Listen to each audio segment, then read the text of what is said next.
What's up, guys? It's your favorite Kiwi coach. Give me 6 months of your time and I'll give you the best golf swing of your life. Whoa.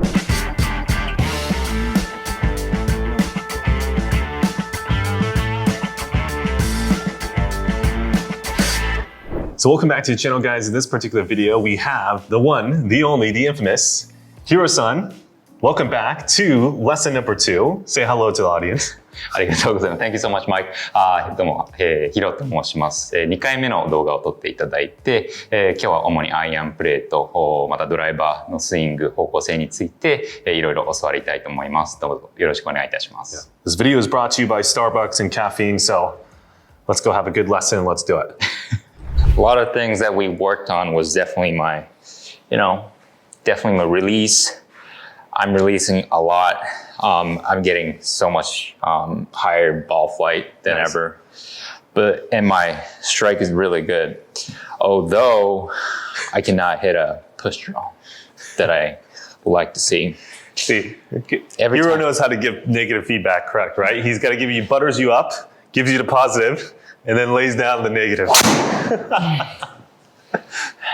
So basically, let's look at the path. So when you hit the slice, like you said, it starts right, then goes right, but then sometimes it starts left and then goes right. It starts straight and it goes right. Okay. Starts straight and goes right. Yeah. That's the most common is straight. That's the most common one. Yeah, so I would assume then your path is left or close to left, which is good. So that means that we're not doing the old type of slice, which was the handle drag, club behind, like 8-degree in to out club path, positive 13 face angle push slice. So we're not doing that. It's good.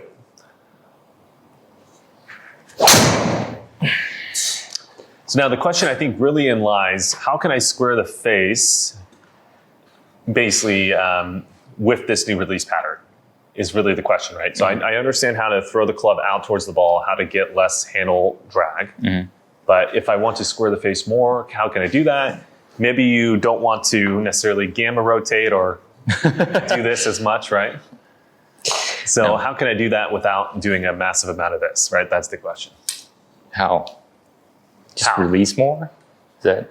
Yeah, so I think, so closing the face, there's 3 ways. So you can get the handle really low, points the face more left. Yeah. You can rotate on the clockwise and counterclockwise rotation. So that'll close the toe.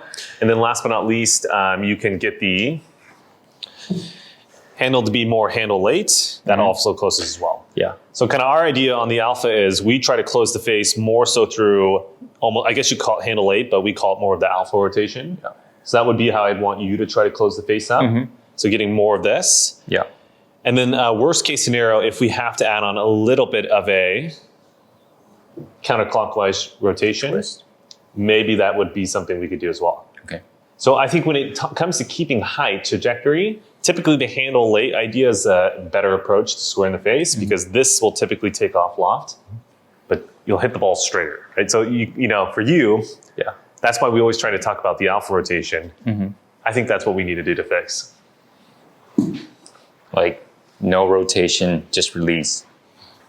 Essentially. So swing up to the top. Right. So if we can, here, let me just do it this way, actually. So, yeah, you're onto it. So for here, and then we came down more like this. So this would be, we're trying to get to this point when the hands are right around here.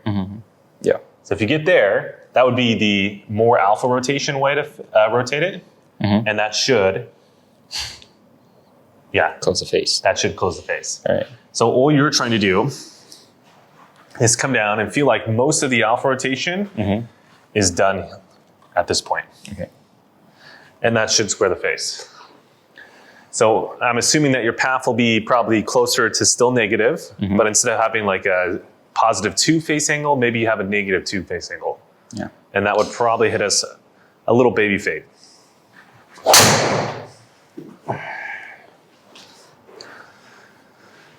Okay, so that one, you had a negative 3.7, you hit a draw there. But definitely not a slice, right? It was not. It's weird.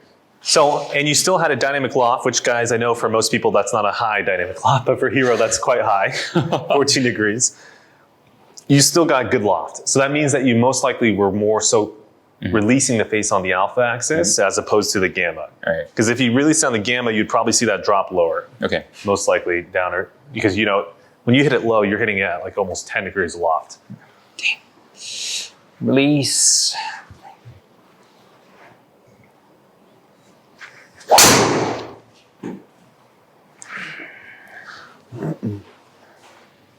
Went straight, but didn't pick up numbers. We don't know. Damn. So questions with that. So the way you control that is, as always, in the timing, right? Timing, release. Okay, so here, let me get out my fancy pens here. If I have them in my backpack. Let's go draw some graphs here. All right, so you have so this is just how I want you to map it out in your mind. Okay, so we're gonna have the alpha rotation, right? So I'll just put this for alpha. That's the graph. And then let's say we look something kind of on the lines of this, right? Mm-hmm. So let's just say this is gonna be P4, and let's put this P nana, right? So then we're gonna have maybe P5 here, maybe P6 here, right? Okay, so now this is going to be the magnitude, right? Mm-hmm. I'm just gonna put M for magnitude of the rotation force, or the torque, basically. Yep. So this is 100%. Much as you can do, this would be 0, right? So let's say top is swing. As you get up towards the top, you're technically trying to lay the club off. All right, that's it for you guys on YouTube. But before you guys click off, Hiro, keep their attention and let's give them some wrap-up points. Mike, thank you so much. 今日は僕のロテーションのシーケンスだったりだとか、フォロースルーに関するいろいろなことを勉強させてもらいました。またコースでいろいろ試してみて、自分の中での学びだったりを具体的にスイングの中に取り組めたらなと思います。And other than that, make sure to like, comment, subscribe, share all that good stuff. And remember, if you guys want to help support this membership site, or this YouTube channel, excuse me, sign up for the membership site with the link down below, and I'll see you guys on the membership site. Thank you very much. Thank you very much. Yep.